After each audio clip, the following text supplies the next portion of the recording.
I'd say in our case, it's out of necessity. It's not necessarily out of choice. I think it's the same probably with him. We probably both prefer to, to be 10 deep and be able to sustain foul trouble and injuries and things like that.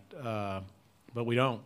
And I would count both of ourselves very fortunate to be able to advance to a Sweet 16 with the lack of depth.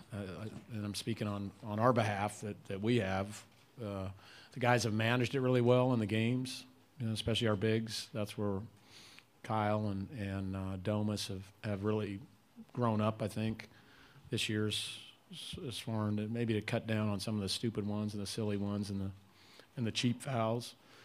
And then as far as conditioning and all that for the tournament, these 2.5-minute timeouts and long halves and all that really, really help you in that regard. Makes things a lot simpler when you're sitting on the bench. You don't have to worry about subbing much. Go to the aisle. Zach Brazil, New York Post. Mark, you're the first double-digit seed to be favored in 3 tournament games. That's the first to be favored in 2, and now you're going to be favored in 3. Do you think that shows you got how underseeded you were? What do you make of that?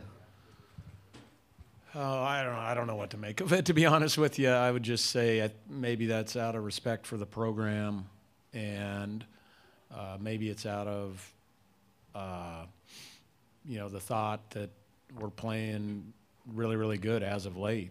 I mean, and I think they probably seeded us right about where we deserve to be seated just because of our lack of, marquee wins during the season. I often said, though, during the season that, this was a unique team and a unique situation because nobody ever blew us out. I mean, the games we lost, we had leads in the second half. Many of them came down to the last possession. Some of them came down to us just missing free throws. And if we just, make a free throw here or there or don't have a silly turnover, I mean, you might win 4 or 5 of those games that we lost. Now you're a 3 seed. That's how crazy it is. So I thought we were a unique case for the committee in that regard. But fortunately, we didn't have to lobby or do any of that stuff because it probably wouldn't have turned out too well. Stay in the aisle, 4th row. Lindsay Joy from KHQ. Coach, you and Coach Boeheim have become friends over the years through USA Basketball, all that. What's your relationship like with him, and what's it like preparing to face, he and his team? I mean, he's a really, really good friend, and he's a mentor, and he's meant, a lot to my career, and if you think of all the icons and kind of the legends in our game currently, or pretty much most of them, think about, Coach Boeheim has stayed, at Syracuse the whole time, and Coach Izzo stayed at Michigan State, and Coach K's stayed at Duke, and so I think if you look at those have kind of been great role models and mentors for me as far as me just staying the course at GU and being happy and content. The other thing, Marcy and I got the idea from Jim and Julie for our Coaches versus Cancer. I mean, there never would have been a Coaches versus Cancer, and we raised, $7-8 million out in Spokane, 100% just because Julie and Jim talked to us and kind of got us going and even prodded us and motivated us to do that, came out and supported us. So I think that's really, really, really cool. And then he's helped me so much, obviously, with USA Basketball. And he's a really, really good guy, man. I wish you guys could see that side of him. He's not the surly curmudgeon you all think he is. He's funny, he's witty, he's a great card player, average fisherman, but there's some hope there. There's some promise here if we ever get him off the golf course. We'll go to the 3rd row on the left. Coach David Mackey from IUPUI. Your team has scored about average of 33 points in the paint this season, and Syracuse has given up 33.7 points in the paint. What is your approach in this game to attack in the paint against their 2-3 zone? Well, that poses a really, really unique challenge. we've probably played, I bet, less than 30 possessions zone against zone this year, mostly because teams fear Wilcher so much. And so it's going to be interesting to play it for 40 minutes, because you just don't create or have that same kind of rhythm you have a lot of times with your man offense. Obviously, we attack everything inside out, and we'll continue to attack inside out. That's kind of who we are. It's just going to come at different times. It's going to come in different places and in different contexts.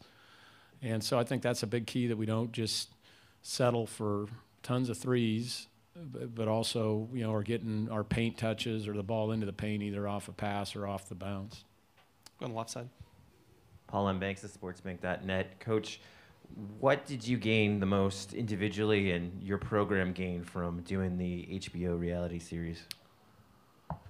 Let's see. I gained nothing from it individually except irritation for, and I mean that somehow in a good way. I don't know how that comes out in a good way, but I'm just not I'm a pretty private guy, and I'm not really into all that stuff.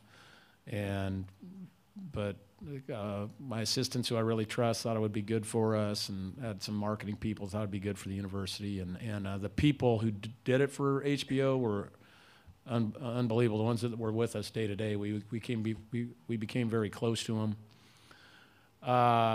So I don't think I learned anything about myself. But you know what? My team, I was very worried about it because we were very immature, I thought, at the start of the year, and I think it was, processing everything we were going through, as well as having to deal with cameras around us, was probably a little bit too much. But it, in a weird kind of way, I mean, it might have helped maturation process that we went through. And they just kind of ended up dealing with it, and it ended up turning out great. So it's funny how that goes sometimes. I would guess. I mean, you'll have to ask them. I mean, I think they like, I picked up on, boy, Eric and Josh, now, why are your shirts always off, when the HBO cameras are in here, and now we're in here at a film session, you have your shirts on. I'm like, I'm baffled by this. And so I think they liked their little time to flex and do their thing. And so, but you probably have to ask them about it. Yeah, I think so. Shannon. Hi, Coach Few. Shannon Spake, ESPN. Wondering, you hear a lot of teams when they're preparing for the Syracuse zone say, hey, we can watch it on film. We know it's coming, but when you get in the game, it's really very difficult to prepare for. Sure. What are the things that you stress to your guys about just how relentless they are with what they'll show you defensively? Well, we try to mimic it as best you can in this week of practice, which is with who we have and our limited numbers this year. It's been, we can't come close to mimicking the length or the athleticism, and nor can we, they do a great job of adjusting through the course of a game, so that it's just something our guys are going to have to get comfortable with, and I told them they got to be comfortable getting deep in the clock on shots, and we got to be comfortable, finding our way to the offensive glass, and we have to be comfortable. There are times when the best shot's going to present itself in the first 5 seconds of the clock, and we have to be able to step up and take it then. So, like I said, it's going to be interesting just because we don't, and there really aren't many teams in college basketball that play 40 minutes of zone, and I think that's kind of the simple brilliance of the whole Syracuse plan. It's kind of amazing in that regard. Go on the aisle, second row. Mike Waters, Syracuse Media Group. Mark, how rare is it for coaches to be friends like you and Jim are? I mean, I know there's a lot of acquaintances and you can be friendly, but and how long ago did that friendship with Jim start? I tell you, the Nike trips are just great for that. Nike's done a great job over the years of getting coaches to go on trips, and you really get to see guys outside these competitive, realms that we live in day to day, and you're just there by yourself, and there's no games, or there's nothing to hide, and so you can share ideas and talk, and and do things. And that's initially where I met Coach, 18-something years ago. And then just kind of grew from that. And like I said, grew to the point where, Marcy and Julie, became friends. And then they really, really helped us with our Coaches versus Cancer. So there was a bond with that. Because that's quite an endeavor. It's not just it's like throwing a royal wedding every year, And so it was good to always lean on them for that. And then he watches a lot of ball, that guy. I'm telling you. He'll call me all the time. And, I mean, we have late starts out on our coast. And, I mean, he'll tell me what happened, what he thought in the game and all that. And it's really impressive. And then helping me get involved in USA basketball it's been huge, and I definitely owe him for that. So I think there's a lot to him maybe that the general public doesn't get to see. He is a servant leader, big time. The amount of days and weeks and that he gives up for USA basketball. He's not just doing the Olympic team now. I mean, he's all the way down to the 18s and 19s. I had the Pan Am team this summer. So he was there helping us, pick that and kind of shepherding us through that process, which can be a difficult process. He gives up a lot of time for just the good of basketball, and I don't think people realize this. Again, it's the surly curmudgeon kind of act up here that kind of throws them for a loop. So, Stay on the left side, Ryan. Ryan Baker, CBS Chicago. With Chicago hosting this Midwest regional final, there's been a lot of talk about no team from the state of Illinois in the NCAA tournament for 3 years running now, and the amount of top-notch players who don't stay in the Chicago area. Having said that, how'd you convince a guy like Zach Norville or even Jeremy Parker a few years ago to go way out to the great Northwest in Spokane? Well, we were lucky and very, very fortunate in both cases. And I think the fact that Jeremy had so much success at Gonzaga and enjoyed it so much and talks about it and will probably eventually come back at some point. I mean, obviously, that to have that kind of example really helps. I think Zach watched us a lot, when he was growing up in the NCAA tournament and kind of had a liking for us, liked how we played and bought into, our culture and our team, and how we operate on a day-to-day basis and how our guards play with a lot of freedom and get to shoot the ball.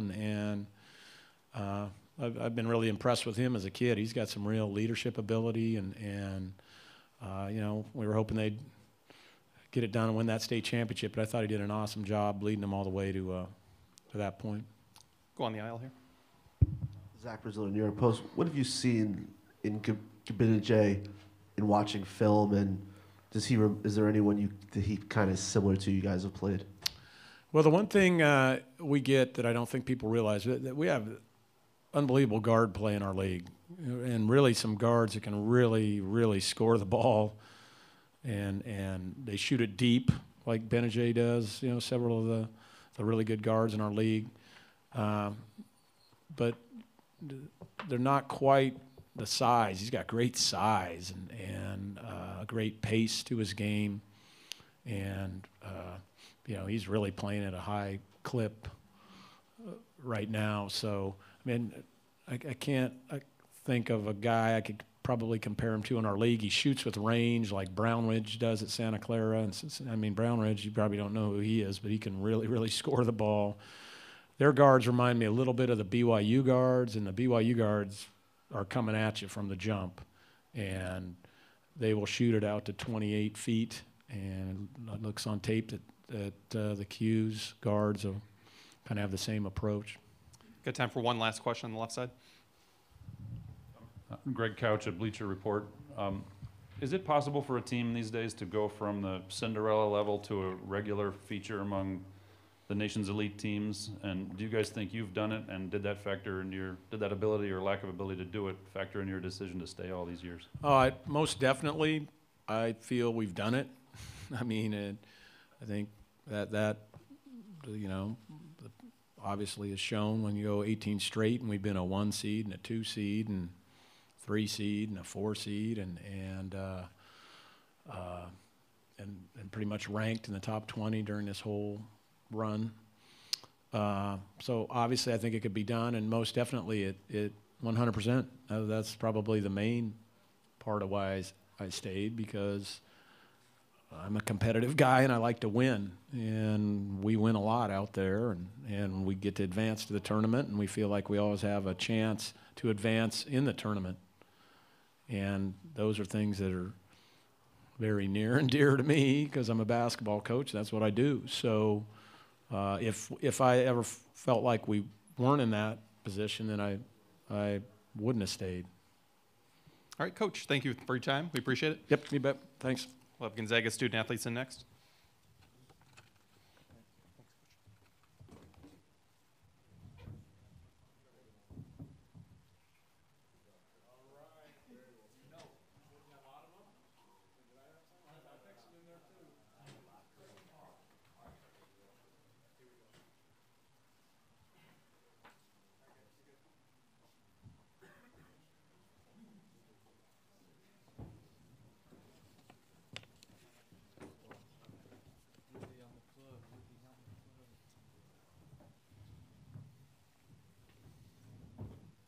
All right, we're joined by Kyle Dranginis, Eric McClellan, and Kyle Wilcher at this time. If you have a question for them, please raise your hand. Please identify which individual you'd like to direct your question to. We'll start on the aisle. Zach Braziller, New York Post, for Kyle, for either Kyle's or Eric even. You guys are the first double-digit seed to be favored in the first 3 games of the tournament. No other double-digit seeds have even been favored twice. What are your thoughts on that, and does that surprise you? Kyle Wilcher, you want to take that one? Yeah, I mean, for us, it doesn't really affect the game at all. I mean, you can be favored or not. It doesn't matter when the ball goes up. So for us, even though we are 11 seed, you know, we try to play with the confidence that we should be much higher. We bring that confidence as a program, and us players, you know, we have the ultimate confidence in our abilities. Follow up on that. What was your reaction when you saw the 11 seed, and has that motivated you guys, feeling like you maybe didn't deserve to be an 11? We didn't really worry about us getting the 11 seed. We were just excited to see who we played. I mean, there's obviously, when you're watching it Selection Sunday, you're antsy to see where you're going to end up and who you're going to play. So that was the most important thing for us. Teddy? For Kyle and Eric, do you guys wish you'd started your careers at Gonzaga? And the fact that you didn't, does it make you appreciate your situation more now? Eric, you want to take that one? Yeah, man. Well, for me, not at all. You know, everything that I've been through individually, you know, is kind of circulated around my choices and my decisions. And, you know, one of my biggest mistakes turned out to be, you know, my biggest blessing, and that's being here. So if I could start all over, I wouldn't change anything, man, because everything that I've been through has allowed me to relish this opportunity and take full advantage of it and be a part of, you know, such a great tradition and culture. Kyle, you want to take that as well? Yeah, for me, it's the same exact answer. You know, I think I am who I am today because of my experiences at UK, and I just really enjoyed my time there, and I think everyone realized that. So, you know, I'm just blessed to be here now. Go in the front row. Sam Hyman, WAER, for Kyle Wilcher. Last year, taking the team to the Elite Eight. How has that experience kind of helped for this year and to hopefully go further than that? It just kind of helps our confidence. You know, we've been there. We had a great run last year, and all 3 of us were on that team. So being back here, it's not a surprise for us. I mean, to some people it is, but for us, you know, it's a comfortable feeling, and we hope to, because we remember that heartbreak after that loss against Duke. So that's the thing people don't see, is like they always see the good, but, you know, we see the bad. So it was definitely a tough loss, and we want to get there again. Go on the aisle, 4th row. Lindsay Joy from KHQ. Kyle Dranginis. You guys have really embraced the underdog, us against the world mentality, but the way you've been dominating teams and being favored or not, just the way you've been dominating teams, how does that make it difficult to keep that underdog mentality? I don't think it makes it too difficult. I mean, I don't really remember ever being favored to win any games. We weren't even supposed to be in the NCAA tournament. until we won the WCC. So I think just winning those games big has only helped our confidence, and we still realize that, you know, we're not supposed to win, we're not supposed to be here, and so we still have that chip on our shoulder, and so it's not too hard to keep that going. See you on the aisle. Jake Cohen, Associated Press. For any of you guys, Mark was just up here a minute ago and said you guys saw very, very little zone this year in the WCC. What kind of challenges does Syracuse present to you guys, especially considering that you're not used to going up against much zone during the season? Eric, you want to take that one? Yeah, sure. Well, they're long and rangy. You know, the way they recruit long, rangy guards that are athletic, and then down low, it's the same thing. Those guys are long and athletic, so unless we play really efficient on offense, we're gonna see zone for 40 minutes. You know, and it's more so it's just about putting the ball into motion, putting our bodies into motion, getting these guys the ball efficiently down low, and just continue to play our game. So it's more so just playing basketball instead of running sets. On the left side. A question for Kyle, David Mackey at IUPUI. Syracuse is a smaller lineup down low, specifically. How do you guys plan to take advantage of their weakness in the low post game? Which Kyle? Oh, Kyle. You know, we just want to continue to play our game. They obviously are in zone, so for us big guys, you know, we just have to find the seams. We got to post up hard, even though it is a zone. Watch 3 in the key, obviously, but you know, we just want to play aggressively and continue to find shots, even though it's a zone. Go in the middle here. Matt Schneemann with the Daily Orange. For Eric, have you seen a backcourt as experienced? I know Syracuse has 2 fifth-year seniors. Can you compare that to any kind of backcourt experience you've played this year in the WCC? To be honest, I don't pay attention to stuff like that, man. I just go out there and play basketball. Obviously, those guys are really aggressive guards. You know, they're talented, and they're here for a reason as well. So I don't pay attention to things like that. You know, Josh Perkins, he's a freshman, and he's playing some of the best basketball out of any, you know, regardless of class, out of any player in college basketball right now. So, you know, experience does play a factor, but at the end of the day, you go out there and play basketball. You know, you go out there and you go off your preparation. You go out there off your hard work, off the scouting report, you know, and off your abilities. And, you know, that's been our main focus the last month or so, and that's why we've been able to play efficient basketball. So I don't really pay attention to things like that. Go on the aisle. Sam Long from the Daily Orange, just for any player. You know, Syracuse comes in, they have one of the, you know, tightest rotations in college basketball. You do as well.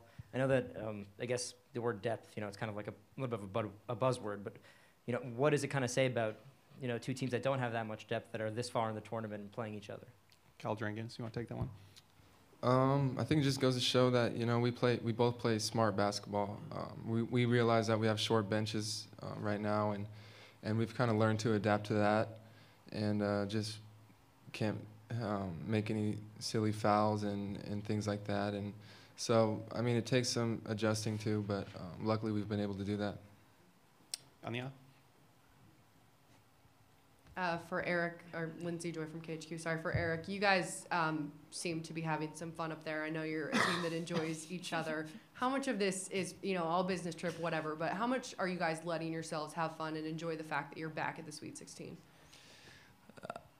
It goes back to why we've been good. You know, it's 2 sides of the spectrum. One side, we're extremely competitive and we're together, but you know, on the other side, we're really goofy and loose, and like KD said, we weren't even supposed to be here. And you know, for us, you know, this is our last go around, so we want to enjoy it as much as we can. And you know, for a lot of collegiate athletes, they don't get to experience moments like these, so we just want to relish the opportunity and, you know, take it all in and continue to have fun with it, man. It's been such a blessing to be a part of you know, this tournament, and obviously the success that we've had collectively. We just want to keep it rolling, keep having fun. Go to the second row on the left. For Kyle Dragonis, how much does it help you guys to have a guy like the other Kyle, especially maybe when you're going up against the zone, who's 6'10", who you can run into the paint, but also he can step out and shoot threes? Yeah, I mean, he's going to play a big factor in that zone. You know, he can play inside and out. He's obviously a dangerous shooter, he can also post up, and he's fundamentally sound as well, and can score inside. So he can score from anywhere, and so hopefully we can use that to our advantage. In the back. Yeah, Eamon Brennan from ESPN. How would you guys describe, specifically Eric and Kyle Dranginis, adjusting to losing Gary and Kevin in the offseason, early in the season, gelling as a backcourt? When you think back to a game like early December against Arizona at home when Kyle and Domas played really well and the backcourt didn't quite live up, how has your progress tracked over the season? How would you describe it? Kyle Wilcher, you want to take that? Yeah, everyone, we're playing team basketball right now.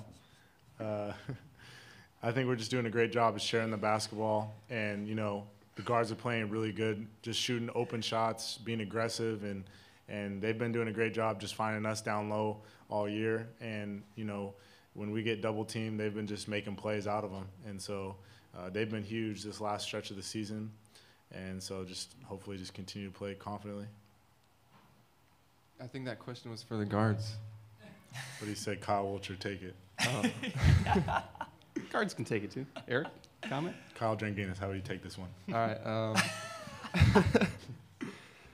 I think just our commitment to team development and guard development throughout the year has been just the hugest factor in us coming together as a team and as guards. You know, we obviously weren't performing as well as we wanted to early in the year, and we kind of had to re-identify ourselves and our roles, and slowly but surely we've been able to improve, and it's worked out for us well as a team. Any other questions? All right, gentlemen, we'll let you go. Thank you for your time today.